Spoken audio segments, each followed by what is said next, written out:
Hi, I'm Jeff, and welcome to another one of my videos where I take a look at all the new comic books coming out on either March 29th or 30th, 2022. And I asked myself the question, what one new comic book would I buy this week if I could buy just one book? Now, often I start off these videos by taking a look back to my pick from 2 weeks ago, but 2 weeks ago I did just none books, so I don't have a pick to talk about from 2 weeks ago.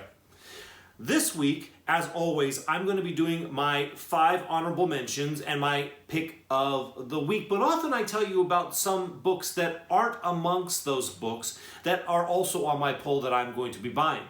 This week, I am only going to talk about the 6 books that I am buying this week. This week, I'm buying every single one of these 6 books that I'm going to be mentioning to you. Let's go ahead and jump right in. First, with my first honorable mention, which is A Righteous Thirst for Vengeance, issue number 6 from Image Comics. Here's the description. When a life is shattered by violence, putting the pieces back together is arduous. But we can find friends in scary places, even as enemies lurk in the shadows. Okay, well that really doesn't tell you much if you haven't been reading this. It's very vague and not specific at all. But I don't mind that. It's giving you the tone and the vibe of this book pretty well.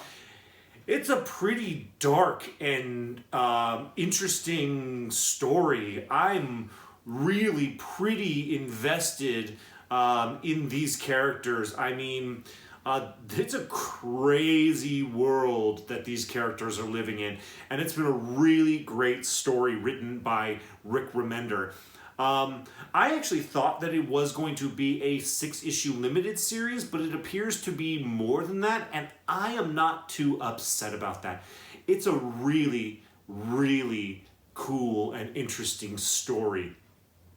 I would tell you to jump on a book like this, even though you might have missed issues number 1 through 5, but this is a book where I would say no, you really need to read this one from the beginning in order to get the full value out of it. So I would suggest if this book does interest you in any way, shape, or form, you either go and find issues number 1 through 5 before reading issue number 6, or you wait for it to come out in trade. Regardless, I think this is a really great story. I'm really enjoying it, and I definitely recommend it for all of you.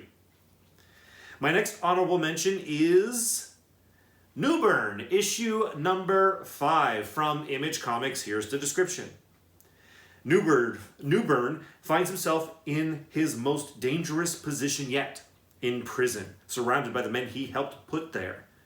Plus, a thrilling new backup story begins. A Spook-a-Rama by Gilly and Lee.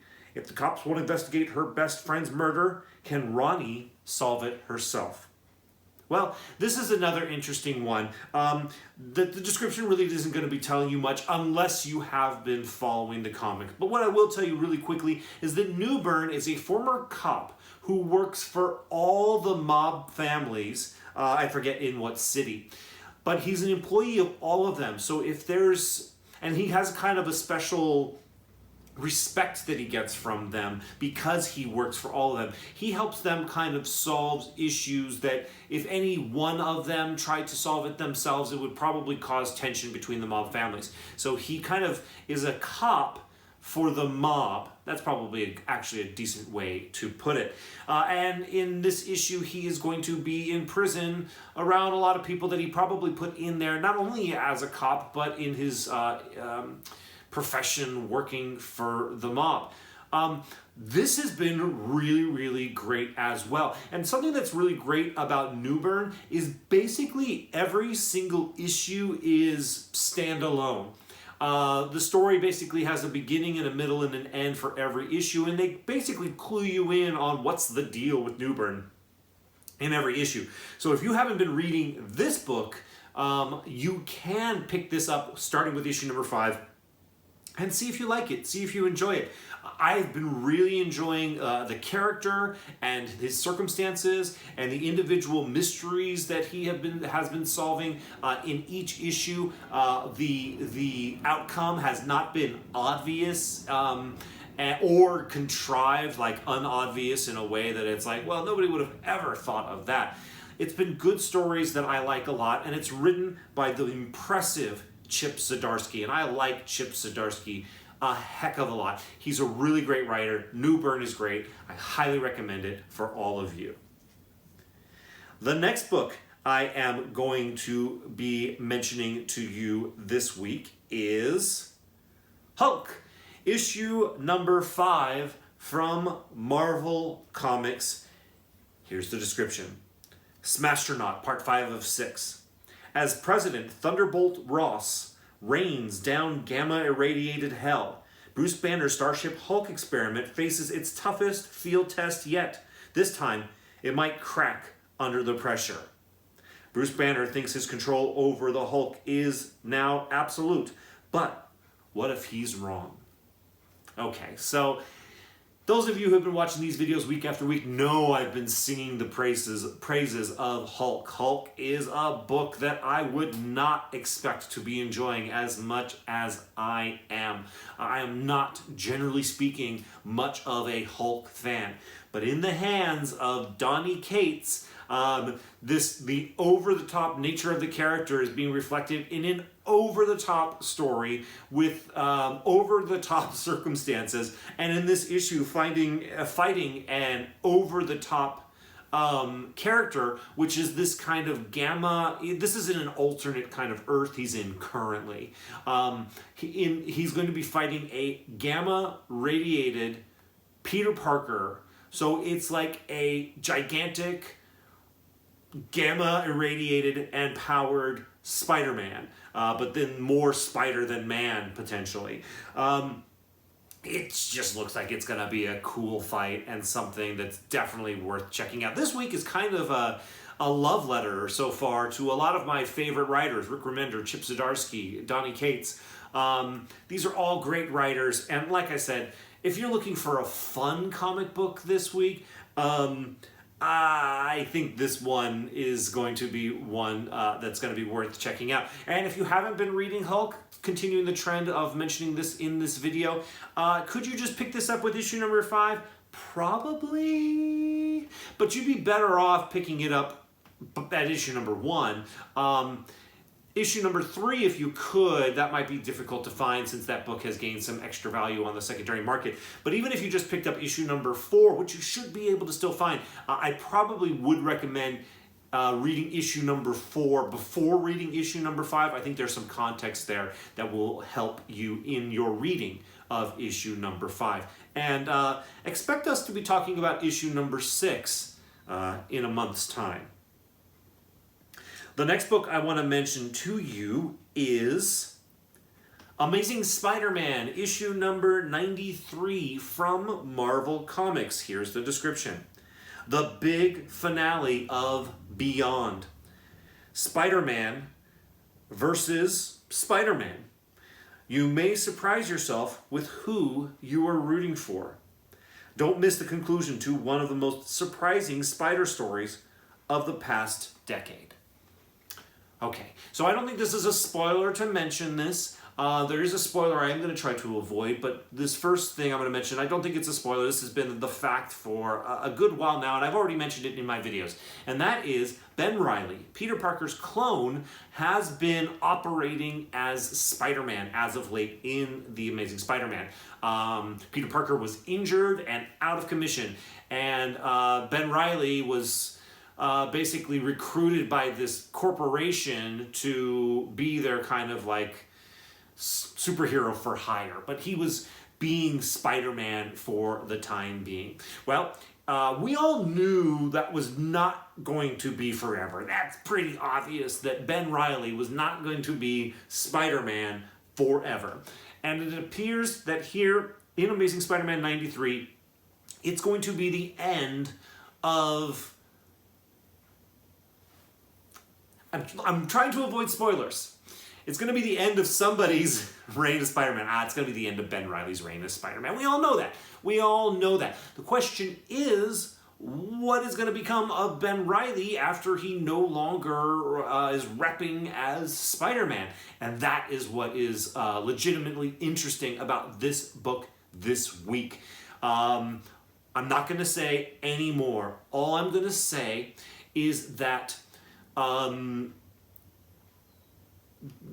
Reilly is going to have a future beyond being Spider-Man, and if you can, I would pick up this Gleason cover right here. I think this is probably the most relevant cover to pick up considering what's going to be happening with the future of Ben Reilly. Now, I will say, finally, there is some spec here. There is something worth checking out. This is probably going to be most people's pick of the week, and rightfully so.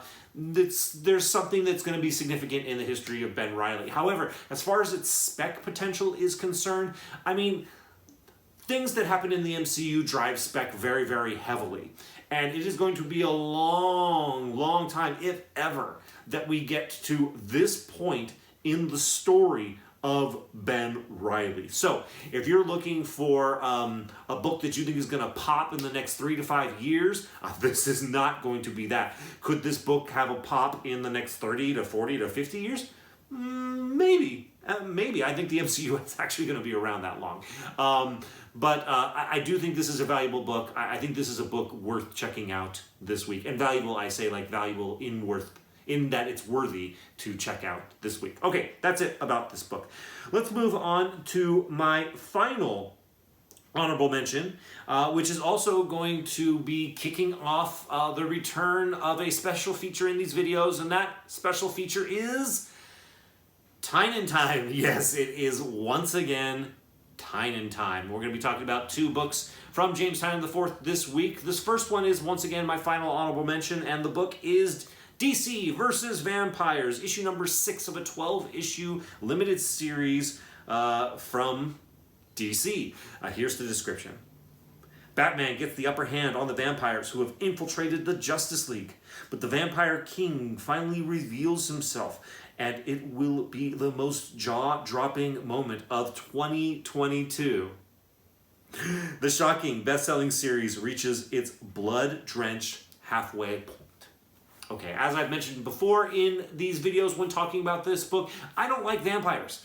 They don't do much for me. I'm a little over them, which is why I did not expect to like DC versus Vampires. But DC versus Vampires has been really good, really entertaining. I've been enjoying it a lot, and it's giving a really cool story, really cool action-packed moments. It's just got a lot going for it, and I enjoy it a lot. I will absolutely be seeing this series through all the way to its 12th and final issue. But would I recommend it for you to pick up at issue number 6 if you haven't been reading issues number 1 through 5? Probably not. Probably not. The story really has been building on information from previous issues. It might still be good, and it might still be entertaining, and it might still have some value, but I could basically guarantee that a lot of what to get the most out of it, you really need to know what got us to issue number 6. You probably can find issues number 1 through 5. This title is not really doing anything on the secondary market. I never really expected it to, so you probably could find issues 1 through 5 in back issues and pick it up with issue number 6. Or you could wait for a trade to come out. I wonder if they'll put out a trade through issues 1 through 6, or if they'll wait till the whole thing comes out. I would hope that they would wait for the whole thing to come out. Anyways, the bottom line is I would probably read the back issues before reading this one, but it is really good. So keep it on your radar. It's been a very entertaining read. And finally, now that I have mentioned all of my honorable mentions, we have our just one book, or my just one book pick for the week. And my just one book pick for this week is so obvious to all of you who know what books are coming out this week. It is Something is Killing the Children, issue number 21 from Boom Studios. Here's the description. After a year since we last saw her in Archer's Peak, Erica Slaughter resurfaces to take on the case of a girl who's seen a new kind of monster, one with terrifying implications. But Erica's broken ties with the House of Slaughter But Erica's broken ties with the House of Slaughter, and that can have deadly consequences. The Order of St. George does not forget, nor do they forgive. Even as Erica goes on the hunt, she must keep an eye out for the mysterious figure on her trail in order to survive the coming storm. Okay, well, yes, has it really been a year since we had issue number 15 of Something is Killing the Children? The last time we saw an adult Erica Slaughter? This description is leading me to believe that it has been a year. Wow, that's a while. I mean, in the meantime, we had a 5-issue origin story of Erica Slaughter to hold us over. We also had 5 issues of the House of Slaughter and the story with Aaron Slaughter to hold us over during that time. So that's probably why it really hasn't felt like we've been without the world of Something is Killing the Children. But now we're back to what makes Something is Killing the Children truly, truly great. And that is adult Erica Slaughter. Now, it will be interesting to see with this new story arc and with the return of adult Erica Slaughter if James Tynion IV and Werther Dell'Edera can retain the magic that they created with the first 15 issues and recreate it in a way that is not redundant, that is still interesting, that is still exciting, and taking us on new adventures and with new stories and new reveals and new characters and all of this stuff. Now, it is my understanding from the ash can for issue number 21, which I have, but haven't opened. Actually, I opened it just once, just to look inside real fast. But I didn't read it, so I don't know what's happening in this issue yet. But people that have read it say that there are multiple first appearances in this book. So if you've never read Something is Killing the Children at all, but you've always been curious, there is no better time to jump on than right now. With the new story arc, coming back to adult Erica Slaughter, and with first appearances in the books, these are all things that would drive me as a new reader to this book. But I have to add, in regard to the spec on this book, I think that there is spec value there, but it is way, way, way, way, way below the spec of the first 15 issues.